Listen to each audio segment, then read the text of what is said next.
ವೀಕ್ಷಕರೇ, ಎಲ್ಲರಿಗೂ good news. Gruhalakshmi ಮಹಿಳೆಯರಿಗೆ ಇಲ್ಲಿ 4,000 ರೂಪಾಯಿ ಹಣ ಜಮಾ. ಹೌದು ಸ್ನೇಹಿತರೆ, ಇಂದು ತಾರೀಕು ಮಾರ್ಚ್ 24 ಇರುವುದರಿಂದ ಬೆಳ್ಳಂಬೆಳಗ್ಗೆ ಭರ್ಜರಿ ಗುಡ್ ನ್ಯೂಸ್ ಬಂದಿರುವಂತದ್ದು. ಹೌದು, ಇವತ್ತು ಮುಂಜಾನೆ ಇಲ್ಲವಾದರೆ ಇವತ್ತು ಮಧ್ಯಾಹ್ನದಿಂದ ಗೃಹಲಕ್ಷ್ಮಿ ಫಲಾನುಭವಿಗಳ ಖಾತೆಗಳಿಗೆ ಇಲ್ಲಿ ಸರ್ಕಾರದಿಂದ ಒಂದು ವೀಕ್ಷಕರೇ ಇಲ್ಲಿ ಭರ್ಜರಿ ಬಂಪರ್ ಗುಡ್ ನ್ಯೂಸ್. ಹೌದು, ಇಲ್ಲಿ ಯಾವ ಜಿಲ್ಲೆಗಳಿಗೆ ಗೃಹಲಕ್ಷ್ಮಿ ಯೋಜನೆ ಹಣವನ್ನು ಬಿಡುಗಡೆ ಆಗ್ತಾ ಇದೆ ಮತ್ತು ಮಹಿಳಾ ಮತ್ತು ಮಕ್ಕಳ ಕಲ್ಯಾಣ ಇಲಾಖೆಯ ಸಚಿವೆಯಾಗಿರುವ ಲಕ್ಷ್ಮಿ ಹೆಬ್ಬಾಳ್ಕರ್ ಮೇಡಮ್ ಅವರು ಕೂಡ ಇಲ್ಲಿ ಏನು ಮಾಹಿತಿ ಕೊಟ್ಟಿದ್ದಾರೆ ಮತ್ತು ರಾಜ್ಯದ ಮುಖ್ಯಮಂತ್ರಿ ಆಗಿರುವ ಸಿಎಂ ಸಿದ್ದರಾಮಯ್ಯ ಸರ್ ಅವರು ಕೂಡ ಏನು ಮಾಹಿತಿ ಕೊಟ್ಟಿದ್ದಾರೆ ಎಂಬುದರ ಮಾಹಿತಿಯನ್ನು ಪೂರ್ತಿಯಾದ ಮಾಹಿತಿಯನ್ನು ಈ ವಿಡಿಯೋದಲ್ಲಿ ಪೂರ್ತಿಯಾಗಿ ತಿಳಿದುಕೊಳ್ಳುವುದರ ಜೊತೆಗೆ ಸ್ನೇಹಿತರೆ ನೋಡಿ, ಇಲ್ಲಿ ನೀವೇನಾದ್ರೂ ಮೊದಲ ಬಾರಿಗೆ ಇಲ್ಲಿ ನಮ್ಮ ಚಾನೆಲ್ಗೆ ಭೇಟಿ ನೀಡ್ತಾ ಇದ್ರೆ ದಯವಿಟ್ಟು ನಮ್ಮ ಚಾನೆಲ್ಗೆ ಸಬ್ಸ್ಕ್ರೈಬ್ ಮಾಡಿ ಮತ್ತು ಪಕ್ಕದಲ್ಲಿರುವ ಬೆಲ್ ಐಕಾನ್ ಕೂಡ ಕ್ಲಿಕ್ ಮಾಡಬಹುದು ಸ್ನೇಹಿತರೆ.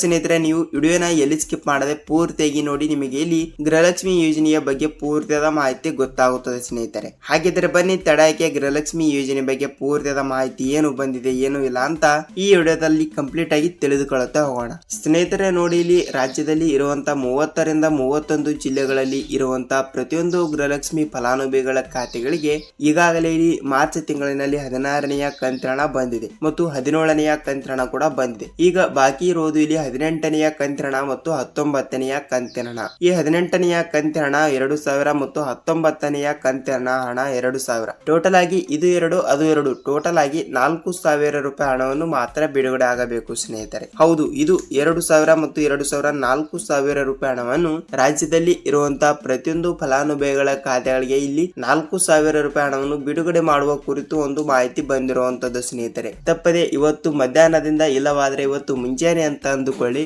ಇವತ್ತು 10 ಗಂಟೆ 30 ನಿಮಿಷದಿಂದ ಪ್ರತಿಯೊಂದು ಫಲಾನುಭವಿಗಳ ಖಾತೆಗಳಿಗೆ ಇಲ್ಲಿ 4,000 ರೂಪಾಯಿ ಹಣವನ್ನು ಹಂತವಾಗಿ ಜಮಾವಣೆ ಆಗ್ತಿರುವಂತದ್ದು ಸ್ನೇಹಿತರೆ. ಹೌದು, ಯಾವ ಕೆಲಸಗಳನ್ನು ಮಾಡಿದರೆ ಇಲ್ಲಿ ಹಣವನ್ನು ಬಿಡುಗಡೆ ಆಗುತ್ತದೆ ನೋಡಿ ಸ್ನೇಹಿತರೆ. ಇಲ್ಲಿ ಮೊದಲನೇ ಹಂತದಲ್ಲಿ ಬರುವಂತಹ ಜಿಲ್ಲೆಗಳಿಗೆ ಹಂತವಾಗಿ ಕೂಡ ಹಣವನ್ನು ಬಿಡುಗಡೆ ಆಗ್ತಾ ಇರುವಂತದ್ದು. ಹಾಗಿದ್ರೆ ಯಾವ ಜಿಲ್ಲೆಗಳು ಮೊದಲನೇ ಹಂತದಲ್ಲಿ ಬರುತ್ತವೆ ಅಂತ ನೀವು ಕೇಳಬಹುದು ಸ್ನೇಹಿತರೆ. ವೀಕ್ಷಕರೇ, ಇಲ್ಲಿ ಅವರು ಯಾವುದೇ ರೀತಿಯಾಗಿ ಕೂಡ ಜಿಲ್ಲೆಗಳು ಕೊಟ್ಟಿಲ್ಲ. ರಾಜ್ಯದಲ್ಲಿ ಇರುವಂತಹ ಪ್ರತಿಯೊಂದು ಜಿಲ್ಲೆಗಳಿಗಾಗಿ ಹಣವನ್ನು ಬಿಡುಗಡೆ ಮಾಡ್ತಿರುವಂತದ್ದು. ಖಂಡಿತವಾಗಿಯೂ ಕೂಡ ಪ್ರತಿಯೊಂದು ಜಿಲ್ಲೆಗಳಿಗೂ ಕೂಡ ತಪ್ಪದೆ ಹಣವನ್ನು ಬಿಡುಗಡೆ ಆಗುತ್ತದೆ ಮತ್ತು ನೀವು ಈ ಒಂದು ರೂಲ್ಸ್ ಅನ್ನು ಕಂಪಲ್ಸರಿ ಆಗಿ ಕೂಡ ಪಾಲಿಸಬೇಕು ಸ್ನೇಹಿತರೆ. ಹಾಗಿದ್ರೆ ಬನ್ನಿ, ಯಾವ ಒಂದು ರೂಲ್ಸ್ ಅಂತ ತಿಳಿದುಕೊಳ್ಳುತ್ತಾ ಹೋಗೋಣ ವೀಕ್ಷಕರೇ. ಯಾವ ಒಂದು ರೂಲ್ಸ್ ಅಂತ ನೋಡುವುದಾದ್ರೆ, ಮೊದಲನೆಯದಾಗಿ ನೀವು ಕಂಪಲ್ಸರಿ ಆಗಿ ಕೂಡ ಸೀಡಿಂಗ್ ಮಾಡಿಸಿರಬೇಕು. ಹೌದು, NPCI ಮ್ಯಾಪಿಂಗ್ ಕೂಡ ಅನ್ನುತ್ತಾರೆ ಸ್ನೇಹಿತರೆ. ಹೌದು, ಕಂಪಲ್ಸರಿ ಆಗಿ ಕೂಡ ಈ ಒಂದು ಕೆಲಸವನ್ನು ತಪ್ಪದೆ ನೀವು ಮಾಡಿಸಬೇಕು. ನೀವು ಸೀಡಿಂಗ್ ಮಾಡಿಸಿಲ್ಲ ಅಂದ್ರೆ ನಿಮಗೆ ಯಾವುದೇ ರೀತಿಯಾಗಿ ಕೂಡ ಹಣವನ್ನು ಬಿಡುಗಡೆ ಆಗಲ್ಲ.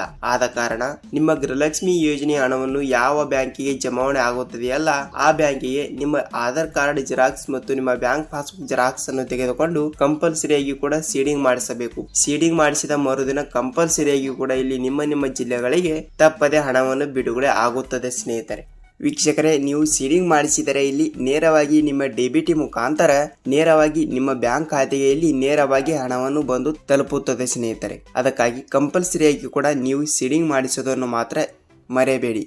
ಸ್ನೇಹಿತರೆ ನೋಡಿ, ಈಗ ಸೀಡಿಂಗ್ ಬಗ್ಗೆ ಆಯಿತು ಮತ್ತು ಇನ್ನೊಂದು ರೂಲ್ಸ್ ಯಾವುದು ಅಂತ ನೋಡೋದಾದ್ರೆ ನೋಡಿ, ನೀವು ಕಂಪಲ್ಸರಿ ಆಗಿ ಕೂಡ ಗೃಹಲಕ್ಷ್ಮಿ ಯೋಜನೆಯ 18ನೆಯ ಕಂತಿನ ಮತ್ತು 19ನೆಯ ಕಂತಿನ ಹಣವನ್ನು ಪಡೆದುಕೊಳ್ಳಬೇಕಾದರೆ ನೀವು ಕಂಪಲ್ಸರಿ ಆಗಿಯೂ ಕೂಡ 16 ಮತ್ತು 17ನೆಯ ಕಂತಿನ ಪಡೆದುಕೊಂಡಿರಬೇಕು. ಹೌದು ಸ್ನೇಹಿತರೆ, ನೀವು 16, 17ನೆಯ ಕಂತಿನ 4,000 ರೂಪಾಯಿ ಹಣವನ್ನು ಪಡೆದುಕೊಂಡಿದ್ದರೆ ಮಾತ್ರ ನಿಮಗೆ ಇಲ್ಲಿ ನೇರವಾಗಿ 18, 19ನೆಯ ಕಂತಿನ ನೇರವಾಗಿ ಜಮಾವಣೆ ಆಗುತ್ತದೆ ಸ್ನೇಹಿತರೆ. ಕಂಪಲ್ಸರಿ ಆಗಿಯೂ ಕೂಡ ತಪ್ಪದೆ ಈ ಒಂದು ಕೆಲಸವನ್ನು ನೀವು ತಪ್ಪದೆ ಮಾಡಿ. ನಿಮಗೆ ಇಲ್ಲಿ ಗೃಹಲಕ್ಷ್ಮಿ ಯೋಜನೆಯ ಕಡೆಯಿಂದ ಕಂಪಲ್ಸರಿ ಆಗಿ ಕೂಡ ತಪ್ಪದೆ ಹಣವನ್ನು ಬರುತ್ತದೆ ಸ್ನೇಹಿತರೆ. ವೀಕ್ಷಕರೇ ನೋಡಿ, ಈಗ ಗೃಹಲಕ್ಷ್ಮಿ ಯೋಜನೆ ಬಗ್ಗೆ ಆಯಿತು ಮತ್ತು ಅನ್ನಭಾಗ್ಯದ ಸ್ವಲ್ಪ ಮಾಹಿತಿಯನ್ನು ತಿಳಿದುಕೊಳ್ಳುತ್ತಾ ಹೋಗೋಣ. ಹೌದು ಸ್ನೇಹಿತರೆ, ಇಲ್ಲಿ ಅನ್ನಭಾಗ್ಯ ವಿಷಯಕ್ಕೆ ಬರುವುದಾದ್ರೆ ಈಗಾಗಲೇ ಪ್ರತಿಯೊಂದು ಫಲಾನುಭವಿಗಳ ಖಾತೆಗಳೇ ಪ್ರತಿಯೊಂದು ಜಿಲ್ಲೆಗಳಲ್ಲಿ ಕೂಡ ಅಂದ್ರೆ ಪ್ರತಿಯೊಂದು ಹಳ್ಳಿಯಲ್ಲಿಯೂ ಕೂಡ ಇಲ್ಲಿ ನೋಡಿ ಒಬ್ಬರಿಗೆ 15 kg ಅಕ್ಕಿಯನ್ನು ನೀಡ್ತಾ ಇರುವಂತದ್ದು. ಹೌದು ಸ್ನೇಹಿತರೆ, ನಿಮ್ಮ ಜಿಲ್ಲೆಗಳಿಗೂ ಕೂಡ ಒಂದು ಸದಸ್ಯರಿಗೆ ಇಲ್ಲಿ 15 kg ಅಕ್ಕಿಯನ್ನು ಬಂದಿದೆಯಾ ಇಲ್ವಾ ಅಂತ ನೀವು ಖಚಿತಪಡಿಸಿಕೊಳ್ಳಿ. ಹೌದು, ರಾಜ್ಯದಲ್ಲಿ 30 ರಿಂದ 31 ಜಿಲ್ಲೆಗಳಲ್ಲಿ ಕೂಡ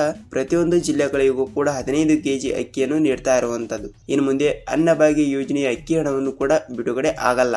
ಆದ ಕಾರಣ ಇಲ್ಲಿ ರಾಜ್ಯ ಸರ್ಕಾರದ 5 kg ಅಕ್ಕಿ ಮತ್ತು ಕೇಂದ್ರ ಸರ್ಕಾರದಿಂದ 5 kg ಅಕ್ಕಿ, ಇದು ಫೆಬ್ರವರಿ ತಿಂಗಳಿನ ರಾಜ್ಯ ಸರ್ಕಾರದ 5 kg ಅಕ್ಕಿಯನ್ನು ಎಕ್ಸ್ಟ್ರಾ ಹಾಕಿ ಇಲ್ಲಿ ಈ ತಿಂಗಳು ಅಂದರೆ ಮಾರ್ಚ್ ತಿಂಗಳಿನಲ್ಲಿ 15 ಕೆಜಿ ಅಕ್ಕಿಯನ್ನು ಪ್ರತಿಯೊಂದು ವ್ಯಕ್ತಿಗೆ ನೀಡುತ್ತಿರುವಂತದ್ದು ಸ್ನೇಹಿತರೆ. ನಿಮ್ಮ ಜಿಲ್ಲೆಗಳಿಗೂ ಕೂಡ ಇಲ್ಲಿ ರೇಷನ್ ಅನ್ನು ಕೊಟ್ಟಿದ್ದಾರಾ ಇಲ್ವಾ ಅಂತ ನಮಗೆ ನೀವು ಕಮೆಂಟ್ ಮೂಲಕ ತಿಳಿಸಬಹುದು. ಯಾಕೆಂದ್ರೆ ಪ್ರತಿಯೊಂದು ಜಿಲ್ಲೆಗಳಿಗೂ ಕೂಡ ಇಲ್ಲಿ ಒಬ್ಬರಿಗೆ 15 ಕೆಜಿ ಅಕ್ಕಿಯನ್ನು ನೀಡ್ತಾ ಇರುವಂತದ್ದು ಸ್ನೇಹಿತರೆ. ಇದು ಮುಂದಿನ ತಿಂಗಳಿನಿಂದ ಅಂದರೆ ಮಾರ್ಚ್ ಈ ತಿಂಗಳು, ಮುಂದಿನ ತಿಂಗಳು ಏಪ್ರಿಲ್ ತಿಂಗಳಿನಿಂದ ಪ್ರತಿಯೊಂದು ಸದಸ್ಯರಿಗೆ ಇಲ್ಲಿ 10 ಕೆಜಿ ಅಕ್ಕಿಯನ್ನು ಮಾತ್ರ ನೀಡುತ್ತಾರೆ ವೀಕ್ಷಕರೇ. ನಿಮಗೆ ಇಲ್ಲಿ ಅನ್ನಭಾಗ್ಯ ಯೋಜನೆ ಅಕ್ಕಿ ಹಣವನ್ನು ಕೂಡ ಯಾವುದೇ ರೀತಿಯಾಗಿಯೂ ಕೂಡ ಜಮಾವಣೆ ಆಗಲ್ಲ. ಅದಕ್ಕಾಗಿ ಕಂಪಲ್ಸರಿಯಾಗಿಯೂ ಕೂಡ ನಿಮಗೆ ಇಲ್ಲಿ 15 ಕೆಜಿ ಅಕ್ಕಿಯನ್ನು ಮಾತ್ರ ನೀಡುತ್ತಿರುವಂತದ್ದು. ಸೊ ಸ್ನೇಹಿತರೆ ನೋಡಿ, ಅನ್ನಭಾಗ್ಯದ ಪೂರ್ತಿಯಾದ ಮಾಹಿತಿ ನಿಮಗೆ ಗೊತ್ತಾಯ್ತು ಮತ್ತು ಗೃಹಲಕ್ಷ್ಮಿ ಯೋಜನೆ ಬಗ್ಗೆನೂ ಕೂಡ ಗೊತ್ತಾಯ್ತು ಮತ್ತು ಗೃಹಲಕ್ಷ್ಮಿ ಯೋಜನೆಯ 18, 19ನೇ ಕಂತಿನ ಹಣ ಕೂಡ ಯಾವಾಗ ಬಿಡುಗಡೆ ಆಗುತ್ತದೆ ಅಂತ ಅದನ್ನು ಕೂಡ ಮಾಹಿತಿ ನಿಮಗೆ ಗೊತ್ತಾಯ್ತು ಸ್ನೇಹಿತರೆ. ಇನ್ನು ಮುಂದೆ ನಿಮ್ಮ ಜಿಲ್ಲೆಗಳಿಗೆ ಇಲ್ಲಿ ಹಣವನ್ನು ಬಂದಿದ್ದಾರೆ, ಇಲ್ಲಿ ನಿಮ್ಮ ಜಿಲ್ಲೆ ಯಾವುದು ಅಂತ ನಮಗೆ ಕಮೆಂಟ್ ಮೂಲಕ ನೀವು ತಿಳಿಸಬಹುದು ಸ್ನೇಹಿತರೆ. ವೀಕ್ಷಕರೇ ನೋಡಿ, ವಿಡಿಯೋನ ಪೂರ್ತಿಯಾಗಿ ನೋಡಿದಕ್ಕೆ ಧನ್ಯವಾದಗಳು. ನಾವು ಮತ್ತೊಂದು ಗೃಹಲಕ್ಷ್ಮಿ ಅನ್ನಭಾಗ್ಯ ಅಪ್ಡೇಟ್ ಜೊತೆಗೆ ಮತ್ತೊಂದು ವಿಡಿಯೋದಲ್ಲಿ ಭೇಟಿಯಾಗೋಣ ಸ್ನೇಹಿತರೆ. ಅಲ್ಲಿಯವರೆಗೂ ನಮಸ್ಕಾರ.